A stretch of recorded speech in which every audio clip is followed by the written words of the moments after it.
Jimmy, uno de los temas que usted tocó en la conferencia de prensa fue uno de los temas más duros para la política nacional, que es el tema de la deuda. La deuda interna en Guatemala, como usted dijo, es muy cara y hay sobre todo 4 bancos que son los que se benefician, que en intereses reciben más incluso de lo que se invierte en transferencias monetarias. Pero tomar esa decisión es muy duro políticamente. ¿Usted está decidido a cambiar la deuda interna por deuda externa, que es más barata? O...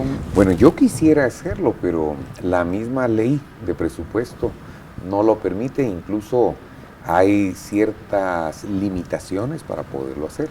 Estaba platicando con personeros del Banco Mundial y del BID que pues más allá de 500 millones de dólares ya hay conflicto de poder hacer cambios de deuda por la misma legislación guatemalteca. Sin embargo, si se pudiese ir haciendo y se pudiese lograr, yo creo que a todos nos convendría tener una deuda más barata, a un plazo más largo y a veces hasta con periodos de gracia. ¿Y su gobierno o su influencia después de la elección y ese capital que tiene, va a usarlo en ese sentido, en estos 2 meses durante la discusión del presupuesto para el 2016, para que se cambie y sea hacia deuda interna o se va a mantener hacia deuda externa? Es que, digamos, no tenemos influencia porque habría que hacer un cambio de ley, habría En que la ley de cambiar las presupuesto. leyes. Y estamos a 5 semanas. 5 semanas. Imagínate en lo que se cambia una ley, en lo que se hace todo eso, es imposible, virtualmente imposible. ¿El año entrante lo incluirá en su agenda? Nosotros ahorita estamos planteando apoyar todo el clamor popular. El clamor popular es que haya modificación a la ley electoral de partidos políticos, que haya una modificación y una aprobación a la ley de la carrera civil, que haya una posible tema de la ley orgánica de la SAT para poder generar los cambios que se necesitan. Entonces, todavía meter un poquito más de presión podría dar opción a que pase una y no pase otra. Entonces, nosotros creemos que ahorita lo mejor es apoyar el clamor popular para ir paso a paso y en base a eso tener mejores resultados. Y hay varios agujeros negros en el Estado y en el presupuesto, por ejemplo, Fonpetrol, por ejemplo, el tema del transporte urbano. ¿Usted pedirá al Congreso que eso se elimine en este presupuesto que se está discutiendo? Esa discusión la van a tener a partir de estos días, precisamente nuestro equipo de trabajo con el Congreso de la República, en donde la Comisión de Finanzas del Congreso de la República, en donde se estará dando algún tipo de sugerencias, algún tipo de planteamientos con relación al presupuesto en sí. Hay temas del subsidio que de una u otra forma no es tanto la existencia del subsidio, sino el uso del subsidio. Los transportistas plantean que el subsidio no les llega, los transportistas plantean de que mejor se le dé al usuario y no al transportista, pero ninguno dice que se quite el subsidio. Sí, lo que es un cheque en blanco sin ninguna fiscalización. ¿Usted va a dar instrucciones a su equipo para que haya una reforma en ese sentido en esta discusión del presupuesto? Sí, pero el presupuesto no tiene que ver con la fiscalización del presupuesto, porque la fiscalización en todo caso es tema de la Contraloría General de Cuentas. Pero se pueden poner algunos candados. Sí, pero no de fiscalización, ¿ya?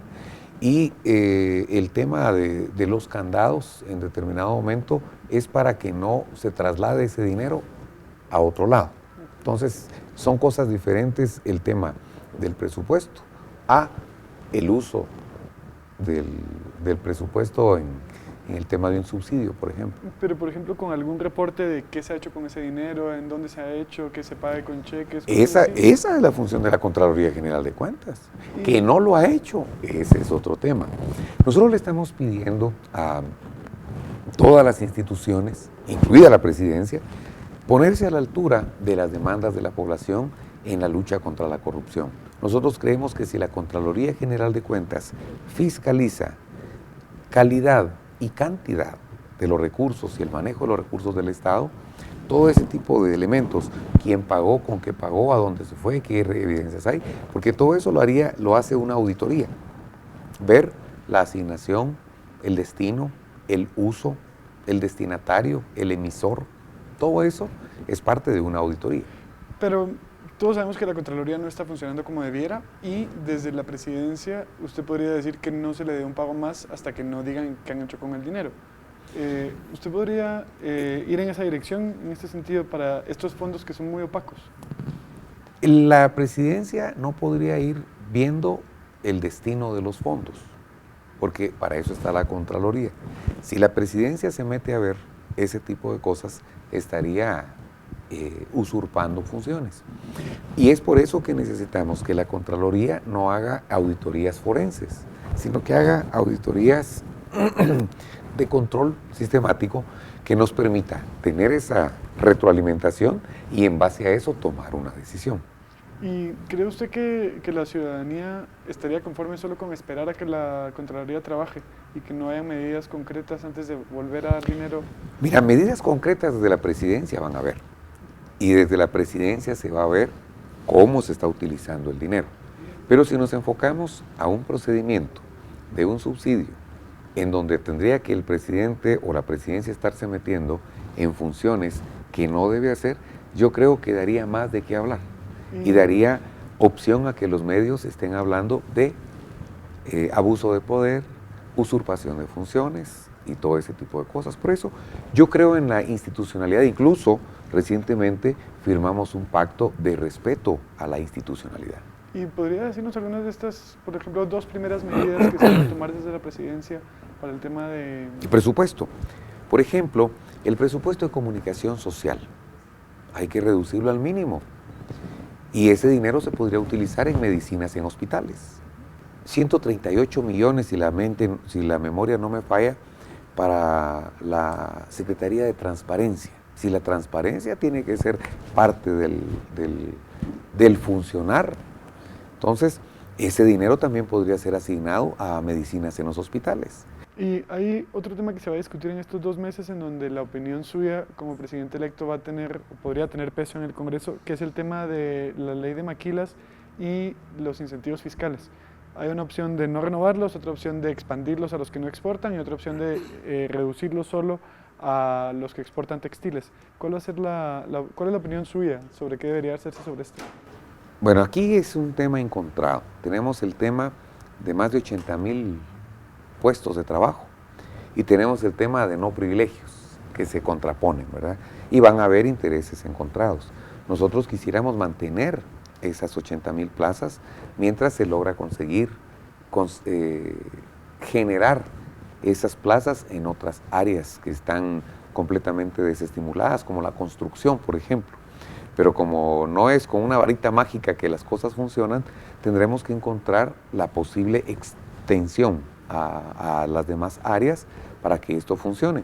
Pero todavía es una discusión que estamos tratando de llevar a cabo para ver qué es lo más conveniente. Sí, porque de momento sobre la mesa solo está la opción de expandirlo con la ley Valdizón de Empleo, incluso a hoteles, y no renovarlo, que es la posición de la Cámara de Comercio y el ICEFI.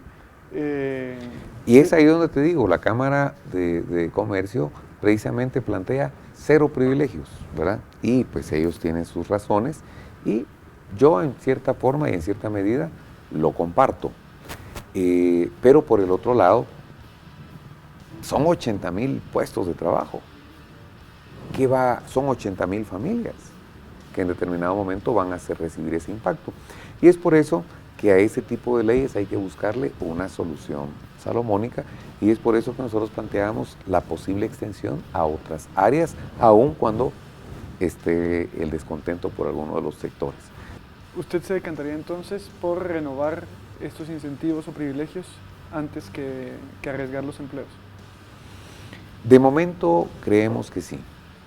Usted decía en la conferencia de prensa de ayer que si en algún momento hay algún señalamiento en contra de algún funcionario de su equipo de gobierno, que usted va a esperar que se investigue. Hay, dentro de los casos que tiene la Fiscalía de Derechos Humanos del Ministerio Público, abierta una investigación por masacres en la base militar de Cobán, en donde estuvo el coronel Ovalle, que es uno de los diputados del FCN. ¿Qué va a pasar si él es investigado por la Fiscalía? ¿Cuál va a ser la respuesta de la presidencia? Totalmente abierto a que les investiguen a todos, al mismo presidente.